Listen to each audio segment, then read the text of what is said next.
Hi friends, welcome to my YouTube channel. In this video we solve one of the question. Observe the question. If a plus b plus c equal to 15 and a square plus b square plus c square is 77, then find value of ab plus bc plus ca.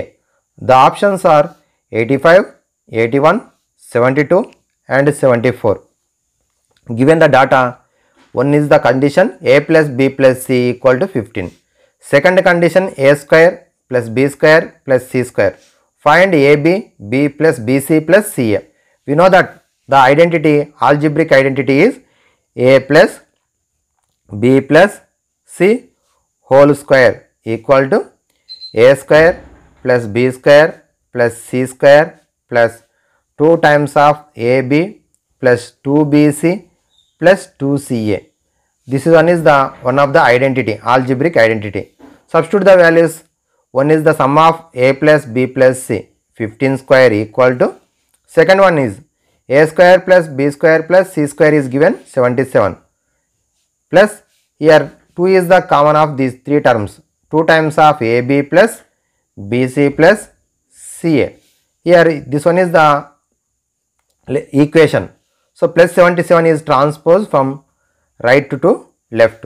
15 square 225 minus 77, that equal to 2 times of ab plus bc plus ca. 225 minus 77, that is equal to 148. 148 equal to 2 into ab plus bc plus ca. ఇక్కడ 2 multiply చేస్తుంది, right నుంచి లెఫ్ట్కి వస్తే divide. So 148 by 2 equal to AB plus BC plus CA. So 2 టేబుల్లో cancel చేసి 74. Therefore AB plus BC plus CA value is equal to 74. Okay. So ఇచ్చినటువంటి questions లోపల మనకి A plus B plus C ఇచ్చిండు, ఇక్కడ A square plus B square plus C square కూడా ఇవ్వడం జరిగింది. అడిగినటువంటి వాల్యూ ఇది. ఈ మూడింటి మధ్యలో ఉన్నటువంటి identity A plus B plus C whole square equal to A square plus B square plus C square plus 2ab plus 2bc plus 2ca. ఈ త్రీ టర్మ్స్ మధ్యలో కామన్గా 2 ఉన్నది కాబట్టి 2 తీసుకుంటున్నాం. ఇక్కడ ఇచ్చినటువంటి వాల్యూ సబ్స్టిట్యూట్ చేస్తున్నాం. 225 మైనస్ 77 ఈక్వల్ టు రాసుకుంటున్నాం.